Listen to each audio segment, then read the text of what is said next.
Hi there! Welcome again sa ating YouTube channel, Juhungit mga Cubs. Huwag kalimutan mag-like and subscribe. Thank you so much for watching and listening sa ating podcast ngayong araw, mga Cubs. Yung ating podcast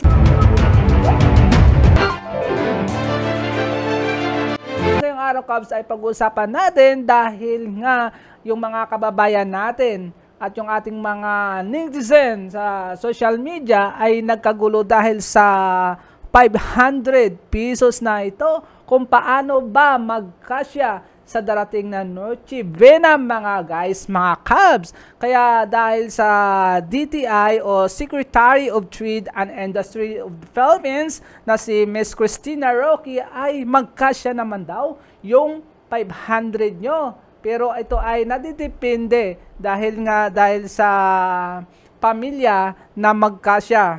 At ito yung sabi niya, ay hanapin muna natin sa phone kung saan ba dito yung sabi ni Cristina Roque sa kanyang advice sa ating mga kapwa, mga Pilipino, na ito ay yung 500.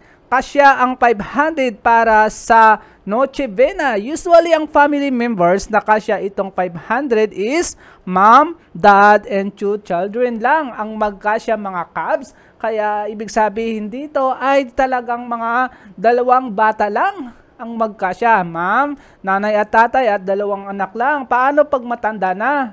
Ay siguro pag matanda na, syempre mag-ambag-ambag na, 'di ba? Siguro yung ibig sabihin, guys. Syempre pag matanda na, alangan namang makikain ka sa mga magulang mo, kaya dapat ay mag-ambag ka rin kahit 200, 300, o 'di ba? Para lumaki. Pero pag sa mga yung 500 ay ito lang talagang sinabi niya ay sa mga maliliit pa lang na family. Hindi po sa mga malaking pamilya na matatanda na mga 18 or 20 or 20 plus, mga ganon. Siyempre, meron naman sigurong hanap buhay. Siguro mga Cubs, di ba? Meron namang hanap buhay. Kaya kailangan ay yung 500 do lang talaga sa mga small family. Gaya dito sa sinabi ni ng secretary ng DTI na si Cristina Roque na 500 ay magkasya nga, 'di ba guys? Sa maliit lang nga pamilya, mom and dad and 2 children. Kaya yun nga, yung talagang magkasya. At sabi naman ng ating ng spokesperson na si Claire Castro ay pwede naman siguro yung 500 Noche Buena may mga mumurahin namang na ham. O di ba guys, napanood nyo naman siguro yung mga sinasabi sa social media, sa mga television o mga news, di ba guys? Kaya alam nyo naman yung mga sinasabi na depende yan sa diskarte. Kung talaga nga depende nga sa diskarte, mga Cubs, yung 500. Kung talagang hanggang doon lang talaga yung budget mo sa 500, so doon lang talaga, period. Di ba mga guys?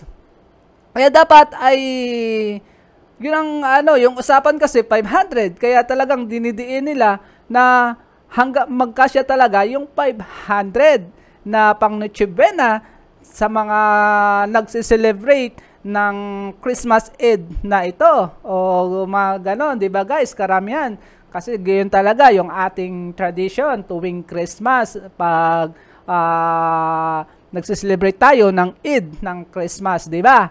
Kaya yung 500 ay pwede na sa kanila. Sa atin pwede na rin. Siyempre, wala naman tayong pera. Ay talagang pagkasyahin na lang natin yung 500. Makabili ka na rin siguro ng soft drinks o tinapay na may palaman. Okay na, di ba guys? Kasi nga, importante ay meron namang kunting salu-saluhan. Ay, yun lang naman talaga. Saka yung spirit of Christmas. Di ba, yun naman talaga ang importante sa ating mga Kristyanismo, mga Katoliko o mga talagang sa mga tradisyon na ito ay ito lang dapat. Importante naman kasi sa atin ay yung buo, yung mga diyan, yung mga kapatid, 'di ba, nanay at tatay, kahit mahirap, pero yung usapan kasi 500, kaya ayon sa, 'di ba, narinig niyo naman sinabi ng Secretary of Trade and Industry of Philippines na si Cristina Roque or isang Department of Trade Industry o DTI ay talagang magkasya naman daw yung 500. Basta wag lang kasya lang sa small family guys, kasya yung 500. Kasi nga ano mo naman kasing pagkain na marami na itatapon lang din naman, 'di ba? Kasi pag mga bata ay hindi naman kakain talaga yung mga bata.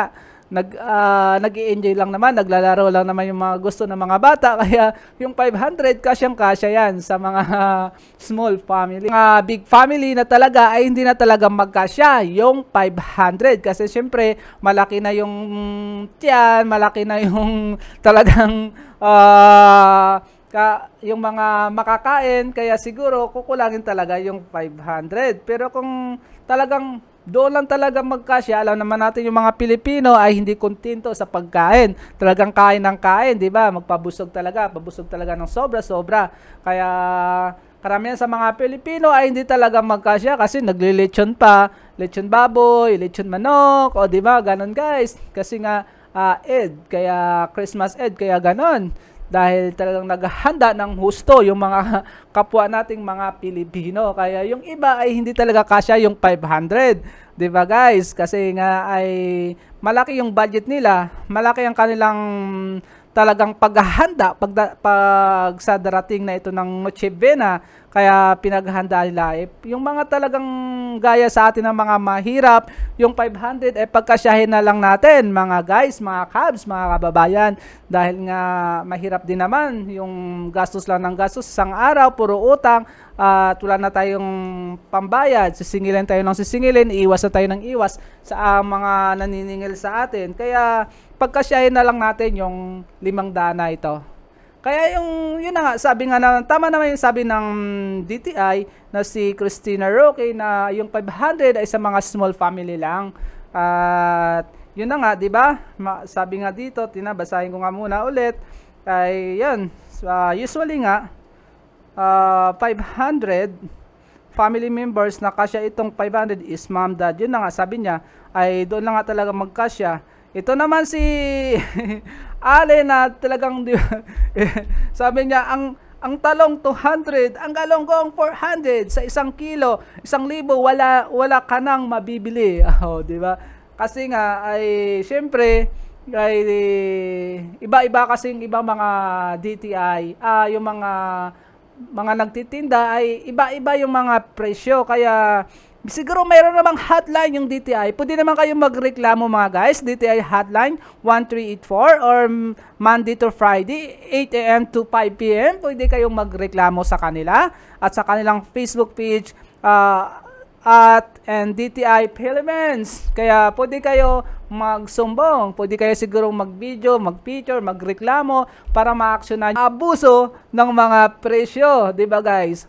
Kaya pwede tayong magreklamo sa mga DTI hotline. Siguro ma-action na naman ito kasi nga yung government ngayon ay active na active sa mga ganito about the corruption. Kasi isa part of corruption yan sa mga nang umaabuso sa mga presyo. Kaya pwede tayong magreklamo sa hotline ng 1384 at sa Monday to Friday guys.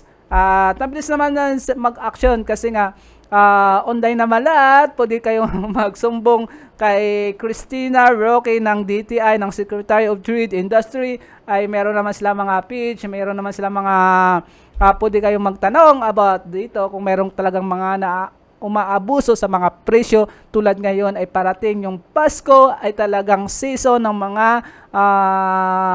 gustong bumili ng mga pang Pasko at pang regalo sa mga inaanak, sa mga kapatid, pamangkin, lahat, sa mga nanay at tatay. Kaya season talaga ng mga produkto ngayon ng mga Pilipino guys. Kaya ito, yung 500 mga cabs ay talagang pagkasyahin nyo yan guys. Talagang yun ang kasi yung usapan, 500. Kaya yung kasing tinatanong ng mga dito, kaya about sa ating spokesperson na sa president spokesperson na si Christina, sino ba itong spokesperson natin ngayon? Si si Claire Castro, yung spokesperson ng ating president spokesperson ng ating presidente. Kaya, yan nga guys. Kasi nga, di ba, dapat ay pagkasyahin natin yung 500 kasi 500 yung usapan. So, depende nga. Depende nga sabi ni yung spokesperson ng ating presidente, depende yan sa diskarte. Yun nga. Totoo nga naman, depende sa diskarte. Basta, wag lang mangupit, wag ka lang magnakaw kasi nga diskarte sabi niya eh. Mamaya, di ba, diskarte, mahirap naman yung diskarte na kunwari kasi busy ngayon yung mga store ayan. Kasi yung iba ay baka wala naman mga camera, mga CCTV pagsasamantalahin ng mga iba na talagang ipasok sa plastic o may baon na bag na kunwari namimili, 'di ba? Ganon, yung iba ipasok pa konti-konti. Yung napanood natin sa mga viral na mga video sa social media. Yan, wag nating gayahin, guys, yung mga ganyang diskarte. Dapat ay syempre ay ipakain natin sa ating mga kamag-anak, sa mga malalapit sa ating buhay, dapat ay magaling din sa malinis, 'di ba? Kaya ito lang ngayon, guys, dahil talagang yung 500 na ito ay talagang pinagdidiin ng mga kapwa nating mga Pilipino at mga netizen na hindi magkasya yung 500. Kung tutuusin talaga, yung 500 ay hindi magkasya sa gusto mong budget. Tulad na yung kukuha ka ng lechon ng manok, o di ba guys, magkano? 300. Tapos baboy pa. May wala spaghetti mo pa, hindi talaga magkasya yun. Pero talaga yung mga simple lang, gaya ng bread, sliced bread, at bili ka na ng mga pang toppings mo, o kung anong gusto mo, strawberry, mga ganon, baka magkasya naman. Mga peanut butter, hanggang dun lang, di ba guys? Pero yung gusto mo talaga guys sa mga iba na tagang ingrande ay sorry ka talaga, hindi magkasya. Yan lang guys yung ating podcast. Thank you so much for watching and listening sa ating podcast. Ju Hongit. We are at. Peace.